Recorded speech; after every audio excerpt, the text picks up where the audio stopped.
Good day, good people. My name is Gabo Sekwele and I am an online math tutor here to help young children turn their struggles into their successes. Today's topic is all about mental math. Mental math is an essential part of your child's development in math, and it's a necessity as they grow up to be adults. So today, you're going to learn what it's going to take for your child to do well in mental math. This video is directed to parents with children that are in lower middle school or upper elementary school, simply because that is when school curriculums focus a lot on mental math. So I'll be helping parents with children in those grades. Now, when it comes to solving any kind of math problem, there is a rule in mathematics that I live by. Whenever you have a complicated math sum in front of you, simplify it. The key to solving difficult math problems is by making them look less complicated. That way your next step becomes clear and you know what to do. So for example, you have this sum in front of you, 15% of 20. The average 6th grader should be able to solve this problem. However, if I simplified it to make it look like this instead, the average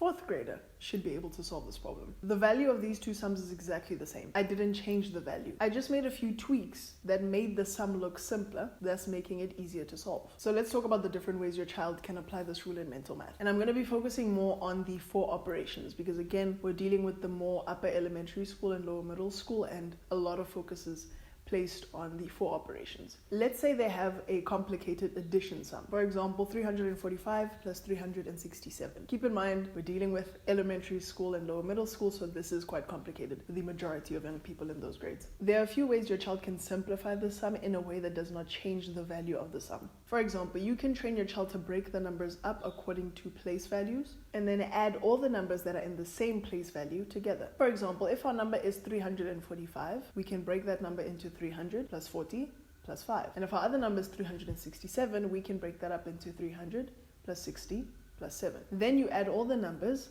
that belong to the same place value together. For example, you have 300 and 300.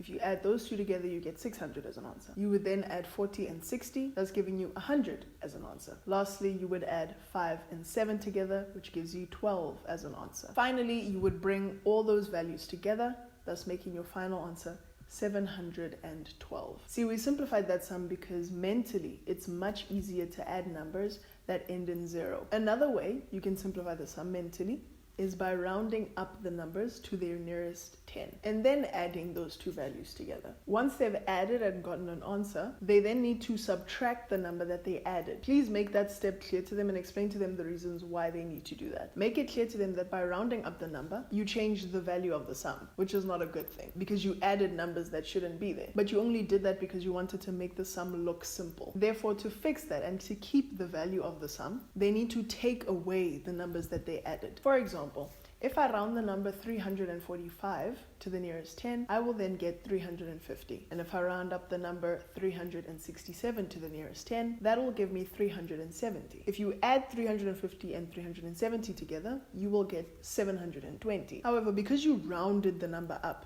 you added numbers that shouldn't be there, you now need to take them away so the value of the sum stays the same. So with this example, you need to take 8 away from the number, thus making your final answer 712. Again, mentally it is much easier to add numbers that are ending in 0, which is exactly what we did with these two numbers, which then made it easier to solve. Honestly, parents, it really doesn't matter what method you teach them, as long as they understand that making the sum look easier is what's going to make mental math easier. And with the method that you teach them, just make sure they understand each and every step. They need to understand why they do what they do each time. Please keep in mind that the two methods that I've just shown you work for both addition and subtraction. Obviously, you'll have to make a few changes if you're using subtraction with these two methods, but the principles are the same. The point is, get the numbers to 0 and subtract them from there. So now let's talk about mental math involving multiplication, one very big topic for upper elementary students. So when it comes to simple multiplication sums, your child should at this point be able to rely on their memory for the answers to those sums. Because they've been doing timetables for quite some time now, they should be able to answer questions such as 3 multiplied by 4, or 5 multiplied by 10,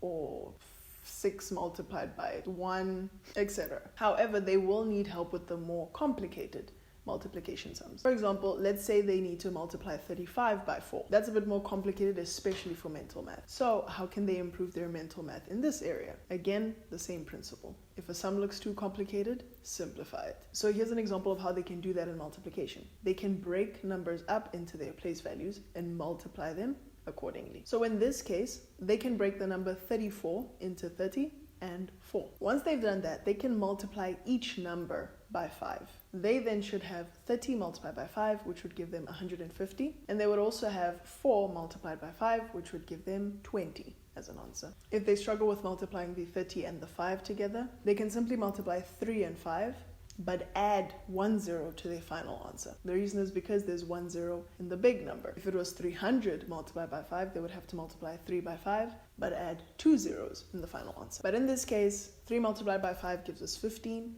And if we add 1 0 in the end, our answer will be 150. That's a simple trick that you can teach your child. But as you can see, breaking big numbers up makes it easier to multiply them, whether be it on paper or mentally. Now that you've multiplied both numbers by 5, you now need to add the answers together to get your final answer. Why is that? By breaking the numbers up, you changed the value of the sum. And we know that that is not a good thing. That's incorrect. So you need to reverse that action by bringing the numbers together, which then keeps the value of the sum and keeps the value of the final answer. So when we add those two numbers together, that being 150 and 20, the final answer to 34 multiplied by 5 will be 170. So parents, just to make sense of everything we've done today, whatever method you decide to use, just make sure your child understands that they need to simplify sums to make them easier to solve. Not just on paper, but in their head. Just a reminder, everything that I've shown you today should be done mentally. I just showed all the numbers on screen so you can see what their thought process should be. There's one last thing that I want to share with you. One of the best ways to boost your child's mental math ability is practicing math on paper. Practicing math on paper a lot. The more math you do in general, the more math facts you remember, which plays a very big part in mental math. Remembering math facts and math principles. So encourage your child to practice math a lot. There are a ton of math questions on the internet that they can practice. But if they practice math more, they can develop their mental math abilities much more. So in summary, to do well in mental math, your child needs to get into the habit of simplifying complicated math sums. But they also need to get into the habit of practicing math often. This boosts their math skill and boost their overall mental math ability. Thank you so much for making it to the end of this video. If you'd be interested in me doing a mental math video for division, please let me know down in the comments. Otherwise, I will see you in the next video.